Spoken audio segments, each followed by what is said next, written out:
Dinagdagan pa ni former Senator Sonny Trillanes ang mga kinasuhan niya ng cyber libel. Bukod sa mga tinaguriang maleta boys, kaladkad na rin sa reklamo ang dalawang senador. Ang detalye sa agenda report ni Ched Gatchalian.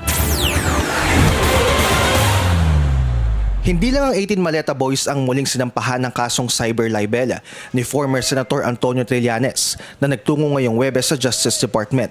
Pati ang mga senador na sina Alan Peter Cayetano at Rodante Marcoleta, dawit din. Ito ay ukol doon sa kanilang Rogue Blue Ribbon Committee hearing na ginawa nila at because of that, wala silang parliamentary immunity. Paliwanag ni Trillanes na Cayetano at Marcoleta ang nag-facilitate at nagbigay raw ng direktiba sa mga dati umanong bodyguard ng pugandeng si Zaldico na maglabas ng mga alegasyon laban sa kanya. Tinutukoy ni Trillanes ang Blue Ribbon Committee hearing ng Cayetano Block noong June 4. Nakapag-deliver po ako kay Senator Trillanes sa 86 Security Ojeda, sa 86 Security Ojeda Street sa Quezon City. Kumbaga, ano nang Magdaloy? Headquarters po ng Magdaloy, sir.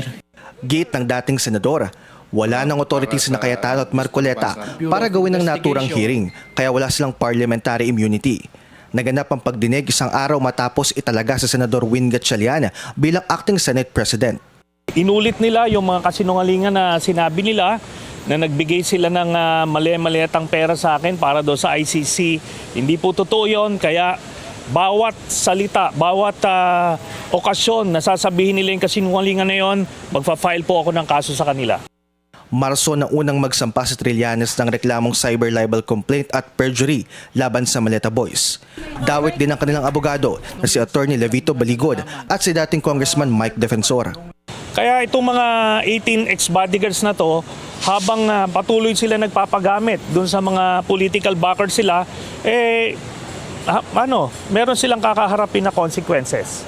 Ito na ang pangatlong beses na nagsampa ng kaso si Trillanes laban sa Maleta Boys. Para sa agenda, Ched Gatchalian, Billionaire News Channel. Manatiling nakatutok sa Billionaire News Channel. Sumubaybay sa aming social media accounts at mag-subscribe sa aming YouTube channel para sa mga eksklusibong balita at storya.